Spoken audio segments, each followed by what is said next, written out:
안녕하세요. 출발 증시와이드 최리나입니다. 전일 1900에 턱걸이 마감했던 우리 시장. 그런데 오늘은 1900에 대한 지지력 테스트가 제대로 진행이 될 것 같습니다. 조용하게 끝날 것 같지는 않은데요. 왜냐하면 미국 증시 분위기가 별로 좋지 않았기 때문입니다. 지표도 부진했는데 실적까지 도와주지 않았습니다. 나스닥 기준으로 해서 이제 뉴욕 증시도 한 달 만에 최저점을 보여주고 있네요. 유럽 정도 좀 분위기가 뒤숭숭했었는데요. 이탈리아 정정 불안까지 겹쳤습니다. 뉴욕 증시 하락한 원인 하락폭부터 체크해보죠. 네, 뉴욕 증시는 이틀째 추락하면서 지표 부진의 반등이 불발로 끝났습니다. 나스닥 기준 한 달 내 최저점, 나스닥은 다시 한번 1% 이상 밀렸습니다.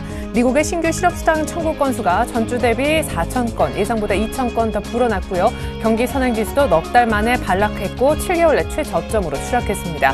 구글과 마이크로소프트, IBM 등 IT 삼총사들의 연초 매출이 부진했는데요. 그나마 모건 스탠리가 자산관리 부문 성장에 따라 실적이 괜찮은 편이었습니다. 유럽 증시도 이 같은 미국의 지표 부진 탓에 혼조세로 끝이 났는데 사실상 영국과 프랑스는 제자리 걸음이었고요. 독일이 0.4% 정도 내림세로 끝이 났죠.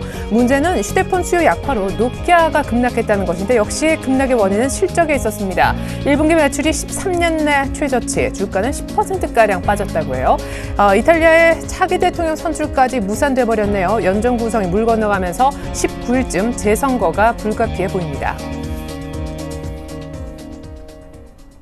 네, 전일 우리 이미 삼성전자 비롯해 IT주들이 한번 흔들림이 있긴 했었는데요. 참고로 다음 주 실적 발표를 앞두고 있는 애플의 주가는 결국 종가상 $400를 잃어버렸다고 합니다. 오늘 우리 쪽 IT 동향까지 잠시 후에 체크해 드릴 것을 약속드릴게요. 먼저 오늘 출발 증시와이드 1부에서 준비한 주요 코너들부터 보여드리겠습니다.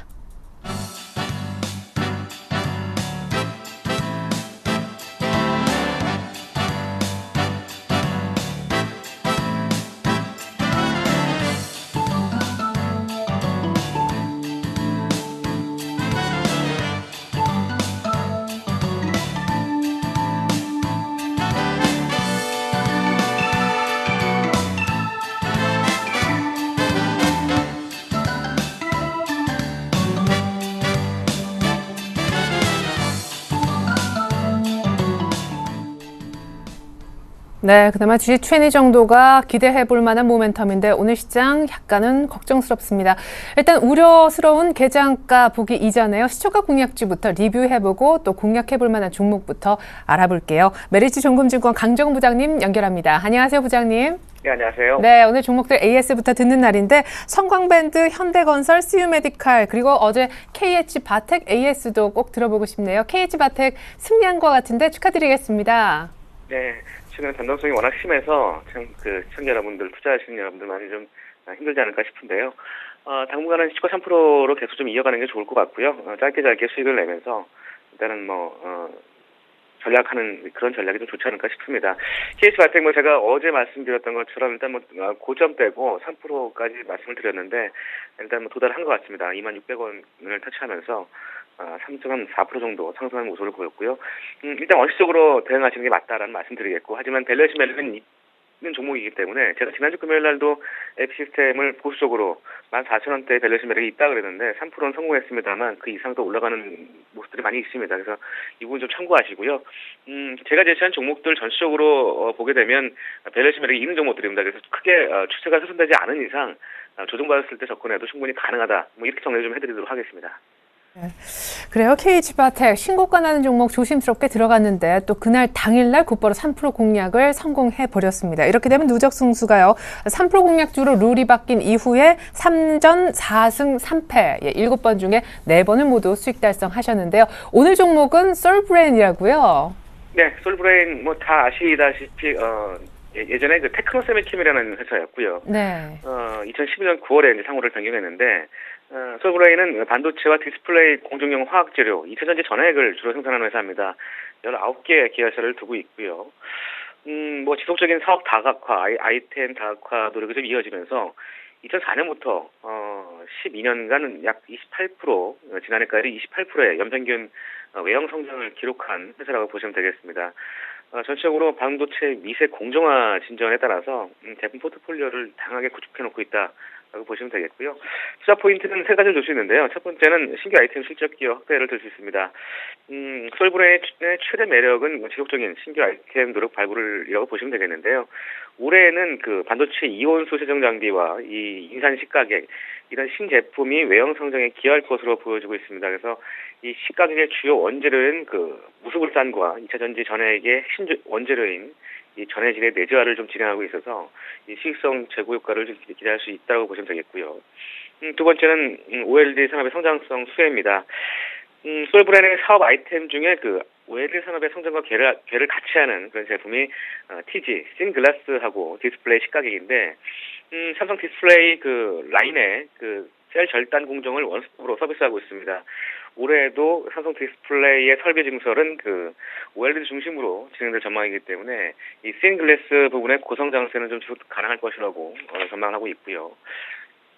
마지막은 실적 개선 기대감과 밸류에이션 매력을 줄 수 있는데요. 올해 그 예상 매출액은 6,917억, 영업이익은 1,162억을 전망하면서 지난해 대비해서 20%와 15% 이상 증가할 것으로 전망되고 있습니다.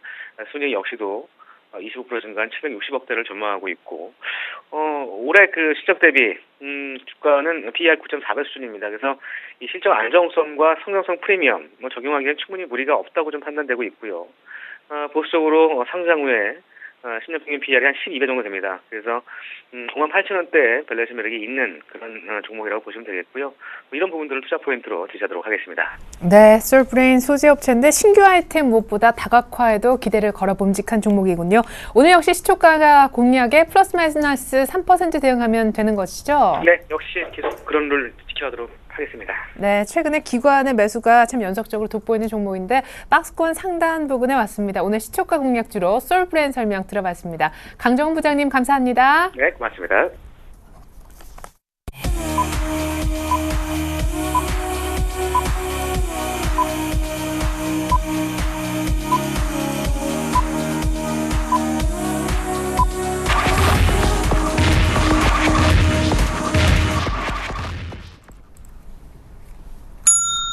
네, 4월 19일 금요일 우리 시장 이제 막 개장을 할 것 같습니다. 참 뉴욕 증시로서는 잊고 싶은 한 주였을 것 같아요. 텍사스 비료 공장까지 폭발했고 그에 앞서서 보스턴 마라톤 대회에서는 테러로 추정되는 역시 두 번의 폭발음이 있었었죠. 지표도 돌아보면 좋지 않았고 실적까지 별로 도움이 안 됐던 뉴욕 증시였습니다.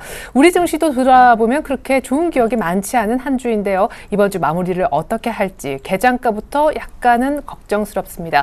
간밤에 나스닥이 한 달 만에 최저점을 보여줬었는데 IT 쪽이 좀 부진했다는 소식입니다. 미리 흔들렸던 우리 주식시장에 대한 우려의 시선이 훨씬 더 많은 지금 개장을 한 모양인데요. 출발 상황 상세하게 분석을 한번 들어보겠습니다. 플래닛 투자연구소 황규섭 팀장님 그리고 골든이글 투자자문 정태근 팀장님께서 도움 주실게요. 안녕하세요. 네, 반갑습니다. 안녕하세요. 네, 자, 황 팀장님 먼저 전일 1,900에 아슬아슬 겨우 마무리시켰던 코스피의 출발 개장가 알려주시죠. 네, 일단 1900선을 좀 하회하면서 좀 시작하는 모습 보여주고 있습니다. 아무래도 이제 뭐 삼성전자라든지 큰 시가총액 상위 종목들이 약간 좀 힘을 못 쓰지 않나라고 생각을 하는데요. 일단 삼성전자 얘기부터 좀 드려야 될 것 같습니다. 뭐 애플 발로 인해서 좀 우려가 나타나고 있고, 일단 삼성전자 자체는 시가총액 비중, 우리나라 시가총액 비중에서 전일 기준으로 한 19.5% 정도 되는 것으로 알고 있는데 상당히 큰 부분을 차지하고 있죠. 약 25%를 차지하고 있기 때문에, 약 20%를 차지하고 있기 때문에 그런 부분에서 약간 좀 시장의 영향력이 좀 크다고 할 수 있겠고요. 특히나 이제 IT 시총을 따져본다면 삼성전자가 IT 시장에서 차지하는 비중은 약 70%라고 보시면 될 것 같습니다. 그렇다면 이제 시장 대비해서 잘 버티던 삼성전자가 이렇게 내려가기 시작을 하면서 전체적으로 장도 좀 안 좋아지고 있다고 판단하시면 될 것 같은데요.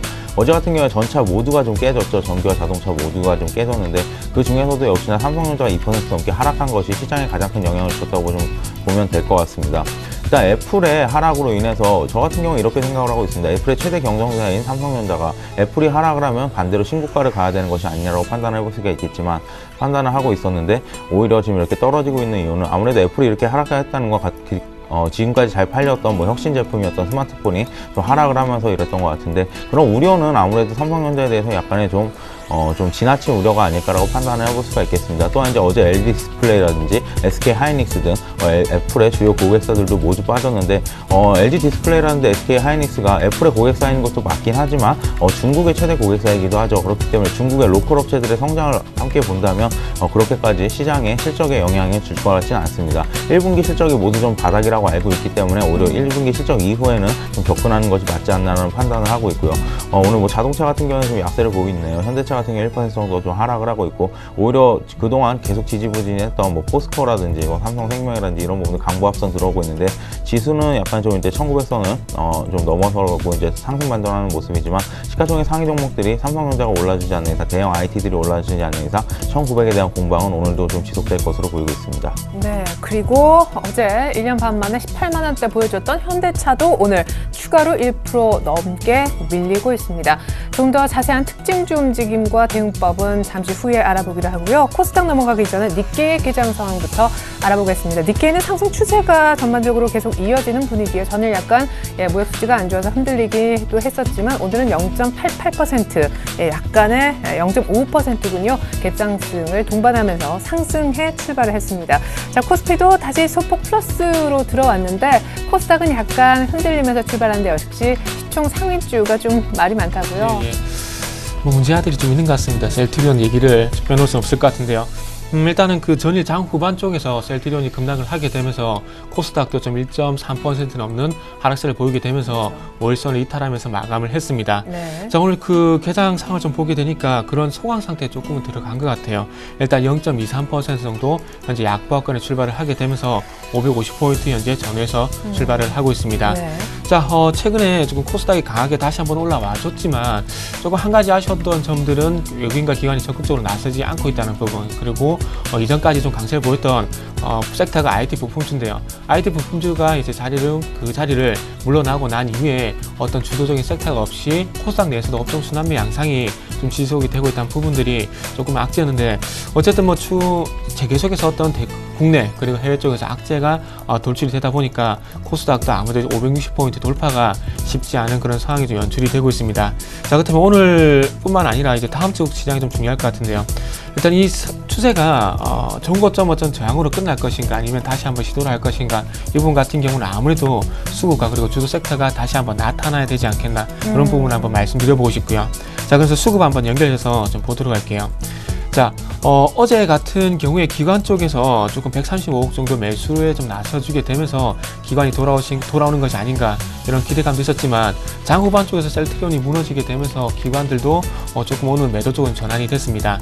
외국인이 22억, 그리고 기관이 마찬가지 22억 정도 매도를 하게 되면서 외국인 기관 동반적으로 매도를 하고 있습니다.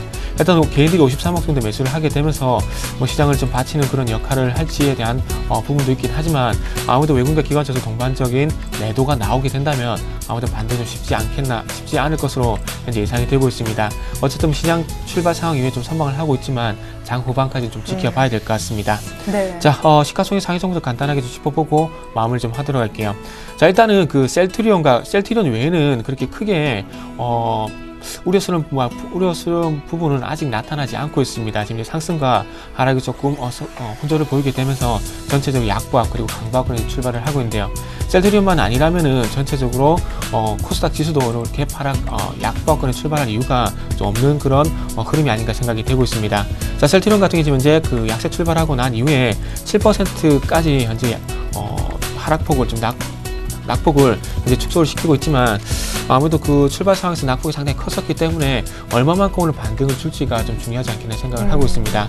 그 외에 서울 반도체, 그리고 동서, 네오리즈 게임즈, 태광, 성강밴드 같은 종목들이 지금 현재 강보합권에서 출발을 하고 있습니다. 네, 감사합니다. 이번엔 외환 시장으로 가보겠습니다. 잠시 후에 셀트리온과 또 셀트리온 제약 부분 확실하게 이제 분석을 좀 들어보겠습니다. IBK 투자증권 김수만 연구원님께 원달러 환율 출발 상황 한번 들어보겠습니다. 김수만 연구원님, 안녕하세요.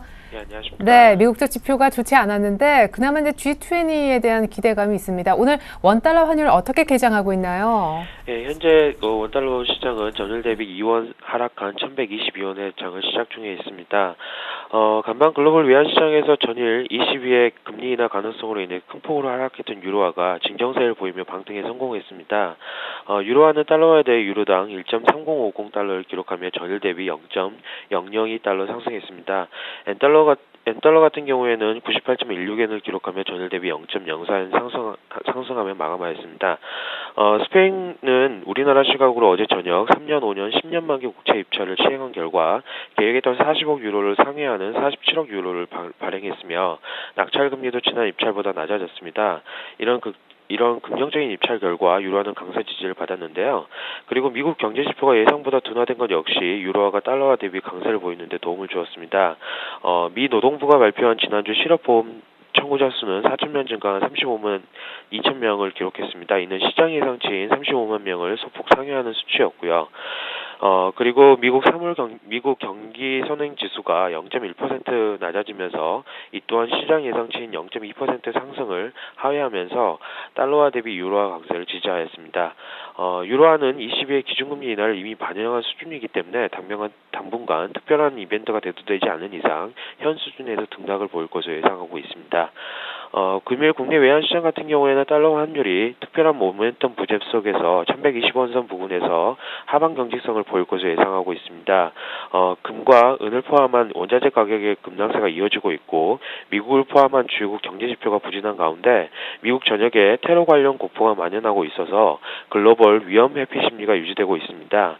또한 주말까지 G20 재무장관 회담 및 중앙은행 총재 회의가 예정되어 있는 가운데 이번 회담에서 주요 주제가 일본의 양적 완화 및 엔화 절하 문제일 것으로 판단되고 있는 가운데 발언의 강도에 따라서 엔달러 및 원엔 환율의 방향이 단기적, 중장기적으로 달라질 수 있기 때문에 이에 대한 경계감이 국내 외환 시장에 영향을 미치며 달러 환율을 현 수준에서 큰 폭으로 움직이기는 힘들어 보입니다. 다만 간밤 역의 NDF 환율이 어제 현물한 정가보다 1.85원 하락한 1122.15원을 기록하면서 장 초반 이에 따른 영향을 일부 받을 것으로 보이나 앞서 설명드렸던 이유로 1125원 부근에서 하방 경직성을 보일 것으로 예상하고 있습니다. 따라서 금요일 달러원 환율 레인지는 1117원에서 1125원으로 예상하고 있습니다. 네, 1120원 안팎 생각하면 되겠군요. 김수환 연구원님 잘 들었습니다. 감사합니다.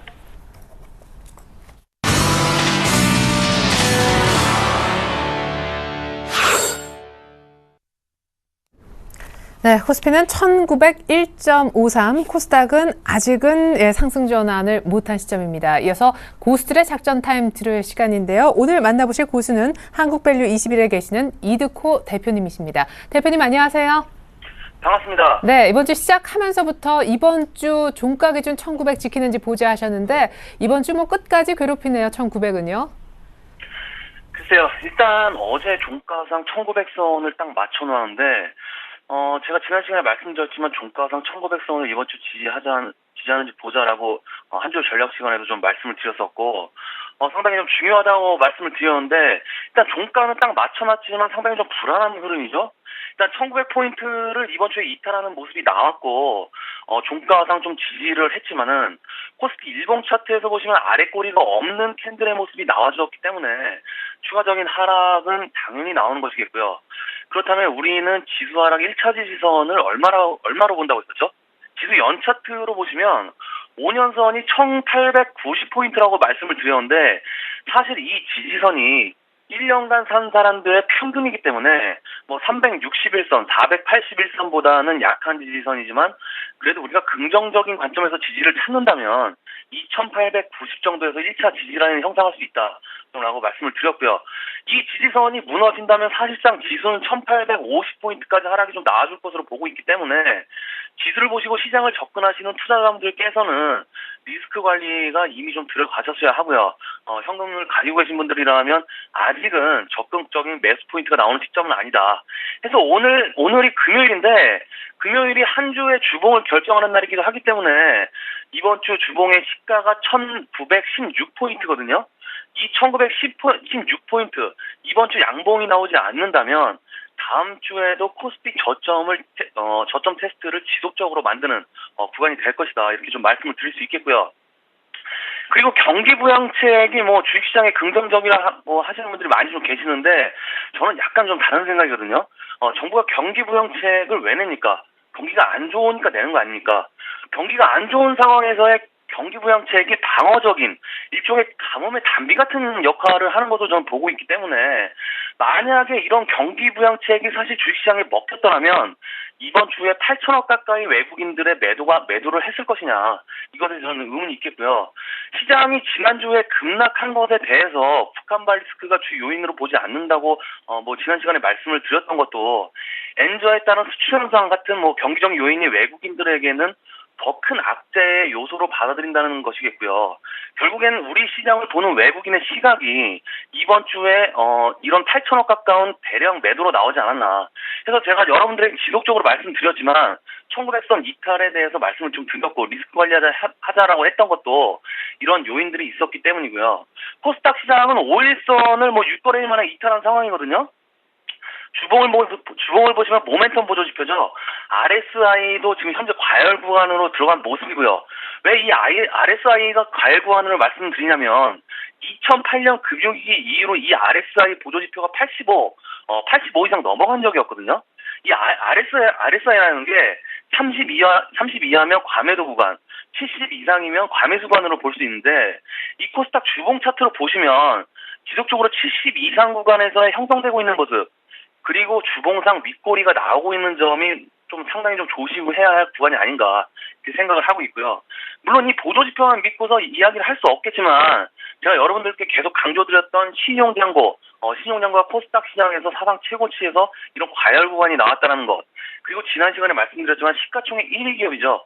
셀트리온의 상승과 하락이 이 코스닥 시장에 미치는 영향이 상당히 클 것으로 좀 예상이 되고 있기 때문에 이 셀트리온이 현재 고평가 논란을 딛고서 얼마만큼의 가치를 재평가받을 수 있을 것이냐가 상당히 좀 중요한 시점이지 않냐 이렇게 좀 말씀을 드릴 수 있겠고요. 종목은 제가 IT 부품주들 중에서 플렉스허브 OLED 관련주들하고 제약 바이오 쪽 2주 연속 말씀을 드리고 있는데 단기 매매 하시는 분들은 좀 수익을 챙기자, 하지만 중장기 관점에서 보시는 분들은 조정 구간을 즐기자라고 좀 말씀을 드렸는데 아직까지는 이 관점에 좀 변화가 없고요. 오히려 말씀드렸던 종목들 중에서 바이오 종목들 중에서는 인트론 바이오라든지 차바이오엔, 제약주들은 한미약품, 종근당 같은 종목들 시장 대비 강세가 좀 나오고 있고, 플렉스허브 관련주들 중에서도 테라셀리콘이라든지 STI, 창보, 아이컴포너트 이런 종목들도 시장 대비 큰 하락이 좀 나와주고 있는 상황이 아니기 때문에 중장기적 관점에서의 기술적 조정은 오히려 모멘텀이 살아있는 상황에서의 조정이기 때문에 흔들리지 말고 롱런의 관점으로 보자, 좀 이렇게 말씀을 드리겠고요. 당분간 제가 보는 시장은 첫 번째로 리스크 관리에 좀 초점을 맞춰야 한다고 보고 있기 때문에 오늘 역시도 신고한 관련주들이 됐든 곡물 관련주들이 됐든 단기 매매에 초점을 두시고서 다음 주를 예상하고 오늘 시장에 대응하자, 이렇게 말씀드리면서 정리를 하겠습니다. 오늘 작전 타임은 여기까지입니다. 고맙습니다.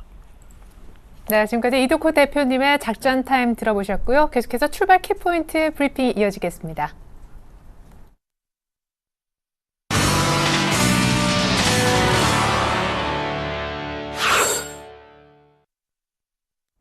아이고, 예. 지금 1900 정도 언저리에 있었고, 사실 시가가 1900 약간 아래쪽에서 출발했다곤 하나, 그래도 좀 낙폭을 만회하는 분위기였는데, 지금 개장한 지 15분 만에 1894까지 밀렸습니다.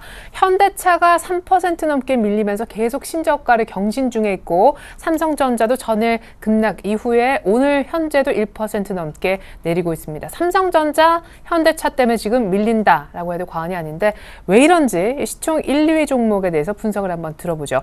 삼성전자, 현대차 지금 부진 원인이 어디에 있습니까? 외국인은 4월 이후에 현대차를 단 한 번도 산 적이 없네요. 네, 그렇습니다. 일단 현대차 얘기부터 좀 드리고 넘어갈 텐데요. 유독 현대차만 또. 네, 지금 한 3% 정도 넘게 빠지고 있기 때문에 현대차 같은 경우에 이렇게 보시면 될 것 같습니다. 지금 현대차가 빠지기 시작했던 이유는 결국에 뭐 미국의 리콜 사태나 이런 부분들이 아니라 결국에는 엔화의 영향이 가장 컸다고 보시면 될 것 같습니다. 최근 좀 반등했던 이유는 낙폭 과대 측면도 있지만 엔화가 조금씩 좀 약세를 보였었던 엔화 약세가 조금씩 누그러지는 부분이 있었고요. 또 일본의 최대 경쟁사인 일본 토요타 쪽에 리콜 사태라든지 이런 사태가 다시 한번 나왔었기 때문에 약간 반등이 있었다고 생각을 하는데 그 반등이 어느 정도에 좀 무색하게 좀 20만 원 아래로 내려온 것도 모자라서 지금 18만 원 근처까지 좀 밀리고 있다고 보시면 될 것 같습니다. 제가 오늘 같은 경우 가장 크게 밀린 이유는 좀 G20 재무장관 회의랑 좀 연관성이 있다고 생각을 하는데요.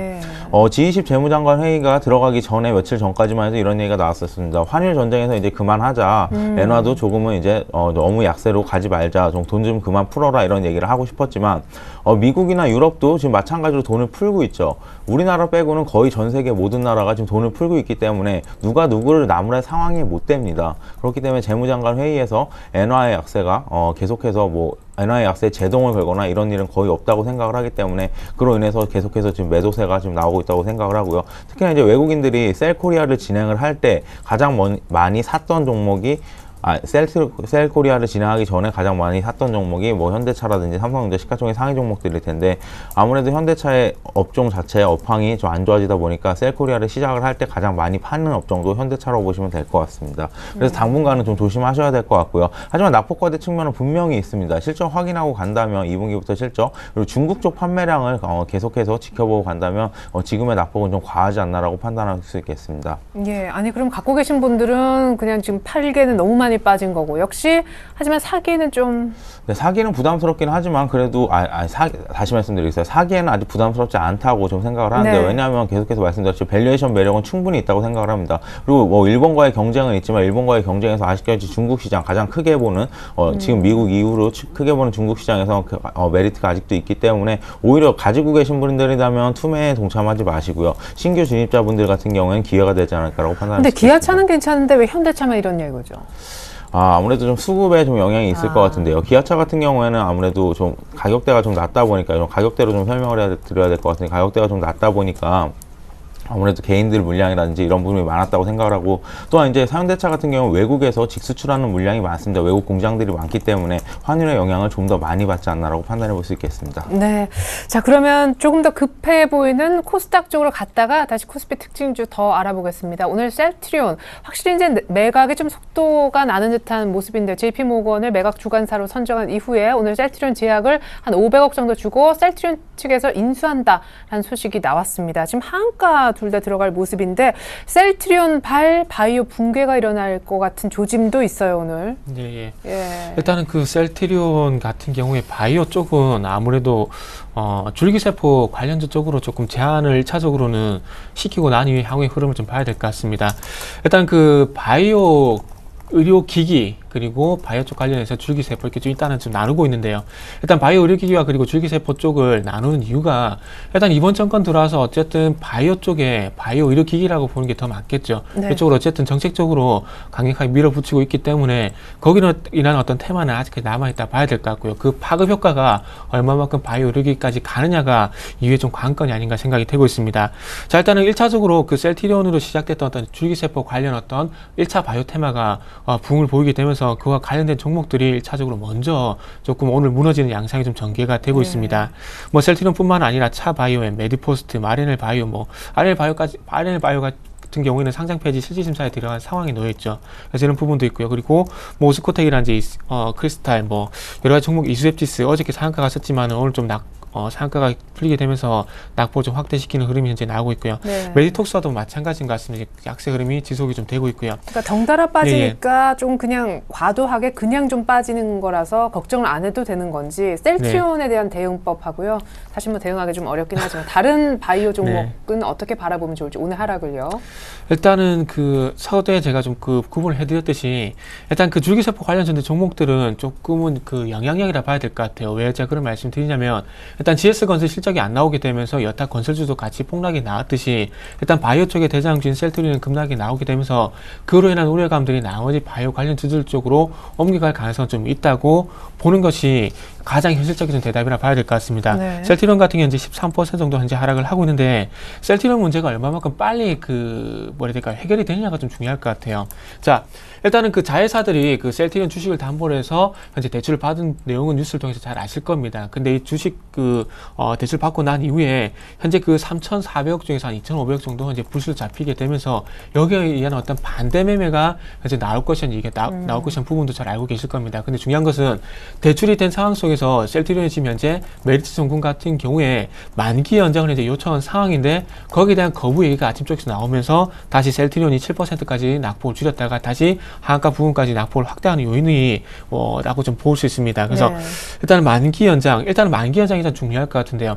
일단은 기존에 그 잡혀 있는 물량을 시장에 풀리지 않게 잡아놔야지 그 위에 매각 잡을 하게 되면서 어떤 가격이란지 그리고 어떤 협상 테이블에서 우선적인 지위를 가져갈 수 있는데 이런 부분들이 만약에 이루어지지 않게 된다. 이런 부분들이 이런 협상이 이루어진 상황 속에서 기존의 물량들이 잡혀지지 않게 된다면 어쨌든 불리한 상황이 될 수밖에 없다는 겁니다. 즉 결론적으로 말씀드리고 싶은 부분은 어떤 거냐면 간단하게 말씀드리면 시장에 이 물량들이 풀렸을 때 받아줄 주체가 없기 때문에 계속해서 매도 물량이 쏟아지면서 악순환이 될 수밖에 없다는 것이 가장 큰 결론이라고 보시면 될 것 같아요. 그래서 이런 부분들이 1차적으로 막을 수 있는 흐름이 나오게 된다면은 셀트리온이 더 이상 빠지는 흐름이 나오지 않을 겁니다. 지금 이제 GS건설과 만도가 반등 나오는 것이 아니지만 덜 빠지고 있죠. 그렇듯이 일단 1차적으로 그런 문제가 해결이 돼야지 하반기에서 나올 수가 있고요. 그래서 1차적으로 셀트리온이 선방을 해야지 아무래도 차바이오엔 그리고 메디포스 등을 좀 많이 빠지고 있는데 요 종목들 쪽으로도 파급 효과가 제한이 될 가능성이 있을 것 같습니다. 그래서 네. 어쨌든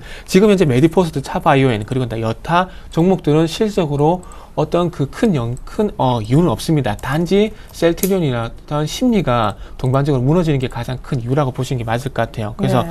어쨌든 계속해서 반복되는 얘기가 될 수밖에 없겠지만은 셀트리온 문제가 얼마만큼 빨리 해결이 되냐 그리고 주담 대출 받은 증권사 쪽에서 만기 연장에 대한 부분들을 얼마만큼 원활하게 해결을 해 나가냐에 따라서 셀트리온뿐만 아니라 여타 바이오 관련 주들의 주가 흐름의 방향성 좀 결정할 것 같습니다. 네, 사실은 코스닥이 여기서 잘 가려면은 바이오 쪽들이 힘을 내야 된다라고 얘기를 해주셨는데 곧바로 이제 그렇게 좀 진행이 되고 있는 것 같습니다. 오로라 전일 점한 것 같기 때문에 오늘 또 어떤 흐름인지 잠깐 좀 체크를 해보죠. 네. 쌀 관련주로 엮였던. 예. 이 오로라 같은 경우에 조금 그 상승폭은 미래산업보다 작긴 하지만 조금 제가 보기엔 미래산업의 옛날 모습을 좀 보는 것 같아요. 그 미래산업이 옛날에 단순히 안철수 테마를 묶이게 되면서 이유 없이 올라갔다가 빠졌는데 지금 어쨌든 올라간 폭만큼의 또 하락폭이 이제 나오고 있습니다. 판권에 대한 얘기가 나오게 되면서 상승폭을 상당히 늘렸었다가 이제 또 해외 판권에 대한 관련성이 없다는 얘기가 나오면서 조금 하락을 하고 있어요. 자, 여기서 우리가 차관점을 가져야 될 부분은 어떤 것이냐면, 일단은 이전에 제가 화요일날 말씀드렸죠. 화요일날, 오로라인지 YG 엔터테인먼트, DID 이런 종목들을 말씀드리면서 지금은 기대감이라고 분명히 말씀을 드렸습니다. 그러면서 변동성에 대한 부분도 좀 걱정이 된다고 말씀드렸는데, 그 우려감이 오늘 쪽에서 현실적으로 발생이 됐다고 좀 보시는 게 맞을 것 같아요. 그래서 이전에, 미래산업의 차트를 좀 먼저 볼까요? 미래산업 같은 경우에 DI 차트 보도록 할게요. DI 같은 지금은 어떤 부분을 좀 제가 기대를 해야 되냐면 DI 같은 경우에 차트 좀 당겨 보도록 하겠습니다. 죄송합니다. 그 써니전자인가요? 그 차트 패턴이 갑자기 생각이 안 나는데 그 이전에 어떤 종목이 그 써니전자인지 아니면 DI인지 제가 확실하게 기억이 안 나는데 어떤 그 부분을 제가 말씀드리냐면은 그 급등하고 난 이후에 급락이 나는데 중간에 한 번 정도 쉬었다가 다시 한번 하락한 경우가 있습니다. 그 종목이 갑자기 제가 죄송하지만 기억이 안 나는데 지금은 어쨌든 그 오로라 같은 경우에는 그런 부분을 현재 기대할 수밖에 없는 상황일 것 같습니다. 그러니까 1차적으로 상승을 줬었지만은 곧바로 미래산업처럼 하락을 하는 것이 아니라 지금 이제 많은 정도 가격권에서 어쨌든 쉬어가는 흐름이 나오게 되면서 팔 수 있는 자리를 주는지가 그 부분이 가장 좀 중요할 것 같아요. 그래서 이 부분이 나왔을 때 저가 매수 다시 한번 반등을 주는 거나 저가 매수를 노리시기보다는 아무래도 제가 보기에는 그 좀 전에 말씀드렸듯이 눌림목 자리가 나오게 된다면 다 그 추가적으로 빠지기 위한 어떤 그 추가적인 빠질 가능성이 있기 때문에 접근보다는 제가 보기 좀 빠져나오는 전략적으로 한번 생각을 해보시는 게 낫지 않겠나 이렇게 말씀드릴게요. 네, 감사합니다. 이번에는요, 코스피 쪽으로 다시 장소를 옮깁니다. 오늘 삼성전자, 현대차 이렇게 모두 힘겨워하는 모습이지만 LG전자는 오늘 또 나름대로 이제 올해 신고가를 내고 있고 이런 가운데 오늘 또 하나의 실적 발표를 앞두고 있는 종목 LG화학도 이제 슬쩍 반등을 주네요. 네, 그렇습니다. LG전자 같은 경우에는 약간 좀 지금 다른 여타 종목들과 좀 다른 흐름을 보여준다고 보시면 될 것 같은데, 네. LG전자 같은 경우에 일단 수급으로 보신다면 계속해서 뭐 외국인이나 기관들이 계속해서 좀 사고 있고요. 역시나 좀 수급에 의해서 좀 올라간다고 보시면 될 것 같습니다. LG전자 같은 경우에는 약간 좀 LG그룹주 같은 경우에가 약간 좀 전반적으로 다른 여타 기타 IT 업종이라든지 좀 다르다고 보시면 될 것 같은데요. LG전자에서 휴대폰을 많이 팔면 팔수록 말씀해 주셨던 뭐 LG화학이라든지 뭐 LG 디스플레이라든지 LG 이노텍이라든지 그룹 전반의 실적이 좋아질 수밖에 없습니다. LG전자 같은 경우에 기존에 휴대폰이 그만큼 안 팔렸고 가전 또한 약세를 보였기 때문에 그동안 주가가 좋지 않았지만 이렇게 반등하는 이유는 역시나 휴대폰 쪽에서 업계 3위를 좀 굳힐 수 있지 않을까라고 판단해 볼 수가 있겠는데, 업계 3위 안에 들어가게 되고, 그 다음에 또 우리나라에서는 옵티머스 G 프로가 그렇게까지 혁신적으로 많이 팔리진 못했습니다. 하지만 미국이라든지 이런 부분들에서 컨슈머 리포트에도 나왔다시피 가장 좋은 핸드폰으로도 선정이 되었었고 계속해서 좀 잘 나가고 있기 때문에 네. 삼성전자 이렇게 쉽게 생각하면 되실 것 같습니다. 삼성전자에서 휴대폰을 1% 더 팔거나 10% 더 팔기 위해서는 어마어마하게 숫자가 증가해야 되지만 LG전자가 20% 더 팔기 위해서는 그렇게 숫자가 증가하지 않아도 됩니다. 그렇기 때문에 실적에 대해서 조금만 더 팔아도 많이 좀 팔 수 있다라고 판단하시면 될 것 같고, LG화학 같은 경우에도 예상치에 부합하는 정도의 뭐 실적은 나와줄 것이라고 생각을 하는데, 하지만 역시나 화학업종 같은 경우에 납폭 과대라든지 밸류에이션 매력 측면에만 좀 매력이 있을 뿐 뭐 중국의 경기 회복이 좀 실제적으로 나타나기 전까지는 아직까지 그렇게 접근이 유리하지 않다고 판단되고 근데 있습니다. 예를 들어서 오늘 LG화학의 어떤 실적이 공개되고 나서 요즘에 뭔가 이제 그 섹터의 대장주가 실적을 처음에 어떻게 내느냐가 그 뒤에 어떤 분위기를 다 좌지우지하잖아요. 네, 그렇습니다. 상당히 중요할 것 같은데 남은 화학주들한테도요. 하지만 저는 좀 그 말에 좀 요새 같은 경우에는 좀 동의를 하지 못하겠는데요. 그 네. 이유는 업황 자체가 안 좋아진 기업들은 대기업이 살아남는 건 마찬가지. 1등 기업이 살아남을 수 있지만 그 2등 기업들은 실적이 상당히 좋지 않을 것으로 판단하고 있습니다. 혹시나 뭐 LG화학 같은 경우에 어느 정도 기대치가 나왔다고 해도 롯데케미칼이라든지 금호석유 이런 코오롱인더 이런 종목들 같은 경우에는 뭐 중국에서 판매량들이 급감하고 있고, 또 종목별로 좀 살펴봐야 되겠죠. LG화학이 한다고 해서 뭐 롯데케미칼이라든지 하나케미칼 뭐 다 기타 종목이 하는 것도 아니고요. 그렇기 네. 때문에 좀 가장 뭐 다른 여타 화학 종목에 대해서 뭐 실적치가 부합하거나 그런 거는 전혀 없을 것이라고 생각을 하고 실적이 잘 안 나올 것으로 판단하고 있습니다. 네, 그렇군요. 자, 잠깐 카지노주 최근에 좀 잘 나가는데 살펴보고요. 전일 게임주가 조금 부진했는데 오늘 또 드래곤플라이는 급등해서 무슨 특별한 네. 소식이 있나 궁금해지네요. 네, 일단 좀 보도록 할게요. 네, 일단 짧게 카지노, 보죠. 예, 네. 카지노부터 좀 먼저 보도록 하겠습니다. 오늘 파라다이스가 지금 현재 그 코스닥 시장 대비해서 최근에 조금 반등을 주고 있는데요. 오늘 뭐 또 중국인 뭐 입국자가 증가를 한다는 그런 얘기가 나오고 있는데요. 지금 한 가지 걱정되는 부분은 지난번에 그 중국 AI에 대해서 말씀을 드리면서 그 AI 환자 급등으로 인해서 중국 입국자가 감소를 하게 되면서 파라다이스 같은 카지노라든지 그리고 화장품 쪽으로 영향에 대한 부분도 좀 보자고 말씀드렸는데요. 일단은 뭐 그때 제가 말씀드렸던 그런 우려감이 이제 제기가 되지 않게 되면서 조금 영향력은 제한이 되고 있습니다. 그러면서 중국 입국자 증가, 과연 긍정적으로 봐도 되는지 저는 좀 의구심이 현재 좀 들고 있습니다. 상하이 중심으로 해서 퍼졌던 AI가 조금씩 확산 지역이 커지면서 계속해서 그 사망자 증가하는 것이 아니라 뜬금없이 베이징 쪽으로 갑자기 확산이 되게 되면서 그 확산 속도가 그만큼 증가하고 있다는 얘기가 나오고 있는데요. 근데 이 부분을 볼 때 검역을 한다고 하더라도 이 AI에 대한 환자가 들어올 가능성도 그리고 바이러스가 들어올 가능성도 분명히 있다는 겁니다. 뭐 카지노 업종 그리고 GKL, 파라다이스, 뭐 중국인 관광객 수가 증가한다는 것은 분명히 긍정적인 일이 될 수가 있겠죠. 네. 근데 하지만 이제 제가 말씀드렸지 그런 우려감들이 과연 해소가 되느냐 그 부분에 따라서 파라다이스, GKL 좀 이후에 조금 버티도 되지 않겠나 생각을 하고 있습니다. 자, 그래서 드래곤플라이 최근에 그 게임즈도 같은 경우에 해외 쪽 모멘텀이란지 그리고 신규 테스트 소식이 나오게 되면서 현재 반등을 주고 있는데 드론플라이 같은 게 신규 게임에 대한 테스트 소식이 오늘 현재 나오고 있습니다. 그러면서 최근에 주가가 상당히 좋지가 않았었는데 이틀 네. 연속 급등을 하게 되면서 오늘도 현재 8% 정도 현재 급등을 하고 있네요. 그래서 일단 테스트 소식이 들어갔기 때문에 이후에 추가적으로 이 테스트 이후에 베타 신규 테스터들 모집을 하게 됐죠. 그러면서 이 게임에 대한 평가가 어떻게 나오냐에 따라서 추가적인 좀 반등이 나올 가능성이 있지 않겠나 이렇게 좀 의견을 남겨보도록 하겠습니다. 네, 알겠습니다. 이번에는요, 전일 수급 특징주를 살펴보겠습니다. 빠르게 수급 특징주 보고 오늘 시장 팁까지 챙깁니다.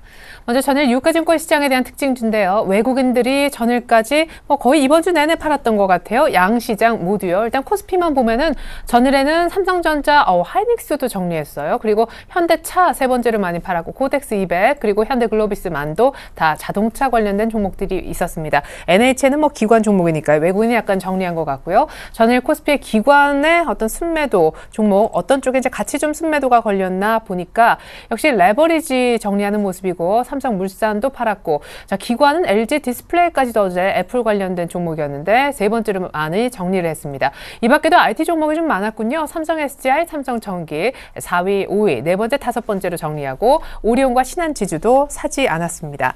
자 코스피에 대한 전일 수급 특징주 봤는데 혹시 배워볼 만한 교훈이 있는지 그리고 오늘장 조언까지 구해볼게요. 일단 외국인의 수급 자체를 본다면 상당히 좀 좋지 않은데요. 왜냐하면 기존에 버티던 종목들도 죄다 지금 팔아넘기고 있기 때문에 셀코리어가 좀 시작된 거 아닌가라는 거 좀 판단해 볼 수가 있겠습니다. 삼성전자 같은 경우에 시장 자체를 팔아야 되니까 팔았다고 치고 하지만 이제 SK 하이닉스를 정리했다는 것은 어느 정도 이제 좀 잘 올라간 종목에 대해서도 좀 수익 실현을 하고 있는 것이 아닌가라고 좀 판단이 되고요. 네. NHN 같은 경우에 아무래도 내수 업종에 좀 가깝기 때문에 그런 부분에서 어느 정도 또 많이 올랐죠. NHN도 상당히 좀 많이 올랐기 때문에 그런 부분 정리를 하고 있다고 생각을 하고 자동차 3인방 팔고 있는 것도 시장을 함께 안 좋게 보고 있다고 업황을 안 좋게 보고 있다고 보시면 될 것 같습니다. 이제 기관의 순매도 한번 살펴보시면 삼성물산 같은 경우에 계속해서 GS건설이라든지 이런 부분들 건설주 약세로 인해서 좀 팔아넘기고 있는 것 같고 다른 종목들도 오리온이라든지 이런 부분들 잘 올라가던 종목들인데도 계속 수익 실현 나온다고 보시면 될 것 같고요. 네. LG 디스플레이 잠깐 보시면 이제 LG 디스플레이 같은 경우는 지금 외국인 순매도 쪽에 순매수 쪽에 는 지금 자료 화면이 없어서 나가고 있지 않지만 LG 디스플레이 같은 경우 기관이 팔아넘기는 만큼 외국인이 좀 사주고 있기 때문에 좀 버티고 있는 종목 중에 하나라고 보시면 될 것 같고요. 네. 지금의 낙폭은 좀 애플발 우려가 좀 과다하다고 보시면 될 것 같습니다.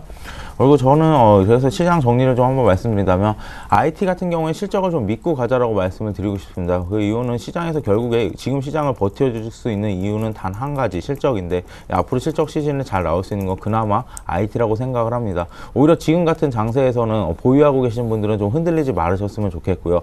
오히려 좀 대기하고 계신 분들은 오히려 기회다라고 판단해 보시고 실적 확인하면서 대형 IT 종목 위주로 좀 접근해 보는 것이 맞지 않나라고 판단해 볼 수 있겠습니다. 네, 그래도 IT 실적 믿고 가자라는 조언까지 들어봤습니다. 코스닥은 수급 특징주를 시간 관계상 생략하고요. 우리 정태근 팀장님의 오히려 오늘장 현실적인 조언을 좀 더 자세히 들어보고 싶어요.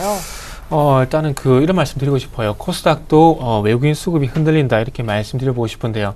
화요일 시장에서 기관 수급이 좀 받쳐줘야 된다 말씀을 드렸는데 기관 수급이 받쳐주지 못하는 상황 속에서 이제는 외국인 매도까지 지속이 되고 있습니다. 그리고 항상 신기하게도 상승할 때 그리고 하락할 때 핑계거리가 나오는데 네. 셀트리온은 어떤 강력한 또 매도를 하기 위한 핑계거리가 좀 나온 것 같습니다. 그래서 전고점 돌파에 대한 부분보다는 제가 보기엔 코스피처럼 코스닥도 조금은 리스크 관리가 좀 필요한 구간이 있다 생각이 들고 있고요. 저가 매수는 되도록 좀 전체적으로 봤을 때는 좀 자제를 하는 게 맞다 이렇게 정리를 해드릴게요. 네, 이건 또 대외 변수도 아니었는데 회장님의 기자회견 이후에 코스닥도 이렇게 같이 좀 흔들리게 됐네요.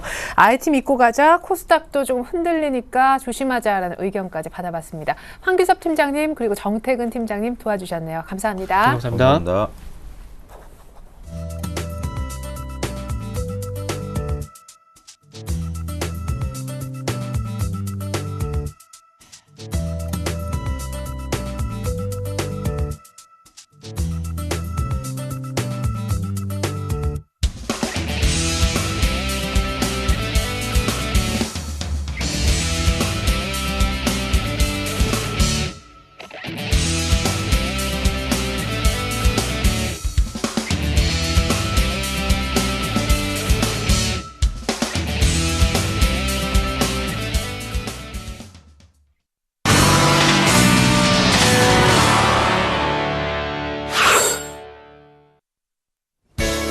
네, 안녕하세요. 증권사 모닝전략 김혜영입니다. 오늘도 각 증권사에서 내놓은 리포트 내용 보다 자세하게 살펴봅니다.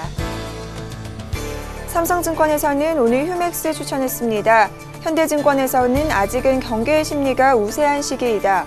동양증권에서는 테마 포커스로 오늘 유아용품 살펴주셨고요. 신영증권에서는 반전을 기다리며 라는 리포트 살펴주셨습니다. 자세한 내용입니다. 삼성증권에서 오늘 휴맥스를 추천합니다. 이 동사는 세계 5위이자 국내 1위인 셋톱박스 업체로 높은 기술력을 보유하고 있습니다. 세계적으로 아날로그 방송의 디지털 전환 등의 변화로 장비 교체 수요 가능성이 높고 또한 각종 방송과 IT가 결합하는 환경이 조성되고 있어 HGS의 수요는 지속적으로 늘어날 것으로 보입니다. 또한 영국과 독일 등 유럽항 제품의 매출 비중 증가가 예상되고 있고 남미를 비롯한 중동 지역의 진출을 추진하고 있어 2013년 역시 동사의 성장은 지속적으로 성장할 것으로 판단됩니다. 이어서 현대증권입니다. 삼성전자의 하락과 함께 1900선의 지지가 불투명해진 상황입니다. 전일 애플이 장중 $400를 이탈한 가운데 5%대의 급락을 보이며 이는 다시 외국인의 삼성전자 매도로 이어지는 모습을 보였습니다. 이어서 실적 공개를 앞둔 시점에서 이 현대차 그룹의 주가 부진 역시 지속되고 있다는 점과 셀트리온 사태 역시 간과할 수가 없는 부분인데요. 이로써 1900선의 지지 여부는 불투명한 상황입니다. 또한 다음 주까지도 이 저점 확인 과정은 좀 더 이어질 것으로 판단됩니다. 마지막으로 이 1900선 이탈 가능성에 대비해 충분히 기업들의 실적은 확인한 이후 이 주식 비중 확대를 권고합니다. 이어서 동양증권입니다. 유아용품 시장은 출산율 저하와 이 경기 불황에도 불구하고 자녀당 지출 비용이 증가하는 현상과 함께 두 자릿수의 성장을 시현 중입니다. 금번 추경에서도 육아 관련 정책 지원금이 확대되는 등 향후 꾸준한 정부 정책 지원도 기대가 되는 상황입니다. 또한 중국 시장의 성장 역시 긍정적인 영향을 시사합니다. 중국 유아용품 시장의 규모는 극소수에 불과해 주요 외국 기업들의 경쟁 구도를 형성 중인데요. 이 가운데 현재 중국 소득 규모가 향상되고 있어 이 자녀에 대한 투자도는 향후 높아질 것으로 예상합니다. 이와 관련된 종목인 제로투세븐과 깨끗한 나라, 유한양행들을 주목해봐야 합니다. 네, 이어서 오늘은 신영증권 압구정지점의 정광익 대리님 연결해 자세한 리포트 내용 살펴봅니다. 안녕하세요. 네, 안녕하십니까. 네, 자세한 리포트 내용 살펴주시죠. 예, 최근에 좀 다들 모든 투자자분들이 좀 힘든 시기를 좀 보내고 계신데요. 반전을 기다린다는 제목으로 말씀 좀 드리겠습니다. 한국 주식시장 디스카운트가 글로벌 시장 대비 약 34% 수준으로 최고의 하락을 보이고 있는 수준입니다. 북한 핵 문제와 엔저 그리고 한국 기업들의 어닝 쇼크까지 겹치면서 주식시장의 심리는 상당히 투매 상태라고 말씀드릴 수 있을 것 같습니다. 하지만 북핵 사태는 오바마 대통령과 반기문 유엔 총장의 대화 촉구를 시작으로 박근혜 대통령의 한반도 신뢰 프로세스 구축 등의 분위기로 반전이 시작될 것이라고 보입니다. 구로다 일본은행 총재의 양적 완화와 한국은행의 금리 동결로 대비되는 한국 경기에 대한 상대적 부담에도 불구하고 정부의 경기 부양책과 추경 예산 집행을 감안할 때 국내 내수 경기도 하반기 이후에는 회복세가 시작될 것으로 예상을 하고 있고요. 현재 1890에서 1900대의 현재 주가는 우리나라 PBR 1배 수준에 불과합니다. 장기적인 관점의 투자자는 현재의 그 투매 상태인 시장 상황보다는 주가와 밸류에이션을 보고 투자를 하시는 게 올바른 판단이라고 보고 있습니다.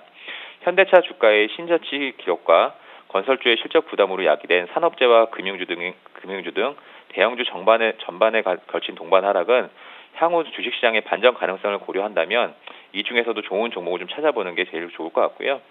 2013년 2분기 실적을 보더라도 여전히 IT와 중국 관련 소비재 그리고 헬스케어 등의 실적 개선은 지속될 것으로 전망이 됩니다.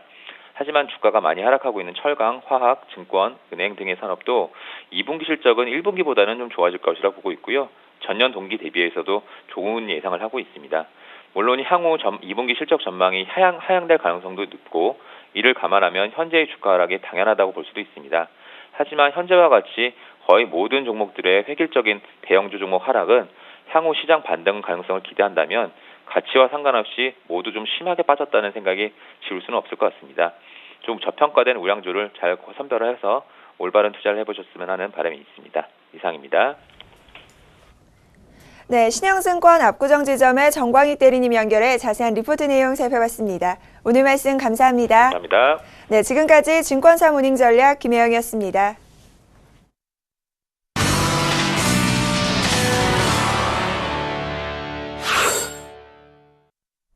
네, 코스피가 1900을 깨고 있는 이번 주 마지막 거래일 9시 40분 막 지나고 있습니다. 글로벌 이슈 속 숨겨진 의미 알아볼 텐데요. IM투자증권 김동섭 이사님 역시 만나보겠습니다. 안녕하세요. 네, 안녕하세요. 네, 그나마 모멘텀의 G20 회의인데 엔저에 대한 견제 발언이 나올 것 같아요. 공동 초안이 어느 정도 공개가 됐는데 문구가 들어갈 거라면서요.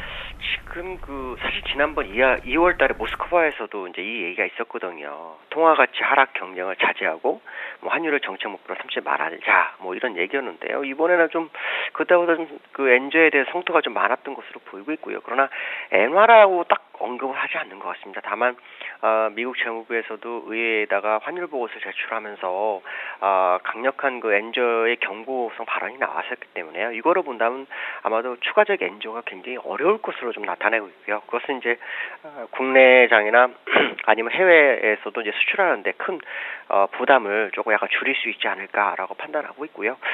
어쨌든 엔저가 추세적으로는 올라온 건 사실이지만 더 이상 추가적 엔저는 좀 기술적으로도 쉽지 않다라고 말씀드릴 수 있을 것 같습니다. 예, 그래요. 다음으로는 이제 유럽 쪽 얘기 좀 해보고 싶은데요. 옌스 바이트만이죠. 독일 분데스방크 중앙은행 총재도 상당히 매파 쪽에 입장이 있는데 금리 인하를 시사했다고요. 이제 독일의 신용 등급도 깎이고 그만큼 유럽 성장이라든가 경제가 안 좋다라는 얘기 아닐까요? 그렇게 봐야 되겠죠. ECB에서 강력하게 매파에 해당되는 사람 뽑으라 그러면 옌스 바이트만밖에 없죠. 이 독일 중앙은행 총재인데요. 이 사람이 지난번에 OMT에서 단기 국채 매입, 무제한 단기 국채 매입도 반대를 했었고요. 계속해서 양쪽 간에 반대를 했던 사람인데 이 사람이 월스트리트 저널과 인터뷰에서 유럽이 이제 재정 위기를 완전히 해결하려면 앞으로 10년 이상 걸리지도 모른다 했으니까 불확실성을 제기하면서 유로존에서 ECB, 유럽 중앙은행에서 금리 인하 가능성을 이제 시사하는 그런 상황이고요. 그렇지만 이제 금리 인하가 근본적 문제 해결할 수 없을 것이다라고 설명하고 있는데요. 아주 중요한 거죠. 독일이 이건전수라는 신용평가 기관으로부터 신용도가 강등되면서 약간 부담이 좀 오는 그런 상황이고 또 독일이 보유하고 있는 재정 위기국 부채나 은행채 비중이 높아지고 있기 때문에 이러한 문제로 인해서 아마도 금리 인하가 좀 필요한 것으로 예상하고 있죠. 여기서 우리가 중요하게 생각해야 될 것은 매파가 비둘기파적인 언급을 했다는 거. 그 얘기는 유로존의 정책이 약간 바뀔 수도 있다라는 생각을 한번 해봐야 될 것 같습니다. 예. 원래 이 비관론자들이 낙관적인 전망을 할 때 굉장히 주가는 반대로 조금 꼭질 수도 있다는 얘기를 하셨었는데 지금 미국 증시가 좀 흔들리고 있고 우리 증시도 이래저래 어려운 가운데 오늘 1900을 깨버렸습니다. 잘 나가던 코스닥까지 휘청. 오늘 조언도 구하고 싶은데 그에 앞서서 재미있는 발언이 나왔네요. 마크 메비우스 템플턴 자산운용 회장이 한국 증시는 참 매력적이다. 지금은 저가 매수의 기회다. 이런 얘기를 했다면서요. 어떤 이유를 들었는지 그 이유가 궁금합니다. 템플턴 자산운용 회장이 마크 모비우스라는 사람은 이제 우리나라는 북한 위협이 이미 알려진 악재라는 거죠. 그래서 과거 주식 역사를 보면 위기 상황은 항상 매수의 기회였다라고 보기 때문에 우리나라 주식시장이 상당히 매력적이라는 거죠. 다만 이제 북한의 새 지도자인 김정은이가 불확실성이 있다라는 거죠. 그래서 이런 부분이 좀 부담되는 건 사실이지만 그래도 아시아 태평양 지수 평균을 봤을 때 우리나라가 상당히 좀 낮은 상태다. 그렇기 때문에 지금 매수의 기회를 봐야 되지 않느냐라는 부분이 얘기하는 것 같고요. 아까 제가 22 얘기를 하면서 이제 하나를 말씀 안 드린 게 있었는데 지금 전 세계의 시장은 긴축과 양적완화 두 개로 나눠져 있거든요. 근데 양적완화론자들이 지금 2008년 이후로 지금 승리하는 분위기 속에서 긴축론자인 케네스 로거프가 제시했던 지난번 부채 시대의 성장이라는 논문에 오류가 발생했다라고 얘기가 나오는데 이것은 다른 게 아니라 부채가 많으면 성장을 못한다라는 것을 얘기를 하고 있거든요. 근데 거기에는 그 과거 2차 대전 후에 호주나 뉴질랜드, 캐나다의 어떤 부채 비율이 높지만 경제 성장했다라는 부분을 놓지 않았다고 주장하면서 오히려 부채 비율이 높았던 나라들이 성장을 더 많이 했다라는 것을 알려주고 있죠. 사실 그게 지난번 루비니도 그런 얘기를 했었기 때문에 이런 부분을 본다면 유로존이 그 케네스 로거프의 주장을 바탕으로 해서 긴축을 했고 그때 올리렌 EU 집행위원이 이걸 강력하게 주장해서 결국 긴축이 진행되고 있으면 지금 문제가 되고 있다는 거죠. 이런 부분을 본다면 유로존도 조만간 긴축에서 양쪽 하나 가능성이 상당히 높고요. 거기에 벌써 옌스 바이트만이 금리 인하를 얘기하는 거 봤을 때는 충분히 가능성을 좀 보시면서 접근해야 될 것 같고요. 그다음에 우리나라 같은 경우에는 지금 시장의 모습을 보면 1900 굉장히 중요한 자리지만 기관들의 움직임을 오늘 또 관찰해야 될 것 같습니다. 기관이 약간 소각 상태의 모습을 보이지만 계속해서 매수를 유지해줬던 것으로 본다면 결국 방어에 나설 것으로 판단이 쓰고 있고요. 선물에서 외국인들이 지금 누적으로 상당히 매도를 25,990개를 매도하고 있는데 보통 25,000개에서 6,000개 사이는 그들이 임계지수가 해당되기 때문에 아마 추가적 매도는 어렵다고 판단합니다. 그 얘기는 오늘이나 다음 주 월요일 정도에 환매 가능성이 있기 때문에 외국인의 선물 매매를 좀 관심 있게 보시면 될 것 같고요. 지금 시장이 약간 흔들리는 건 사실이지만 여전히 견딜 만한 자리다라고 판단하고 있습니다. 네. 그래요. 기관 여전히 방어를 기대하셨고 외국인들의 선물 환매수를 비롯해 추가적인 매도는 여기서 나오기 어렵다라는 좀 긍정적인 수급에 대한 기대감 보여주셨습니다. 분석도 잘 들었어요. IM투자증권 김동섭 이사님과 함께했습니다. 다음 주에 뵐게요. 네, 감사합니다. 좋은 주말 되세요. 네, 고맙습니다.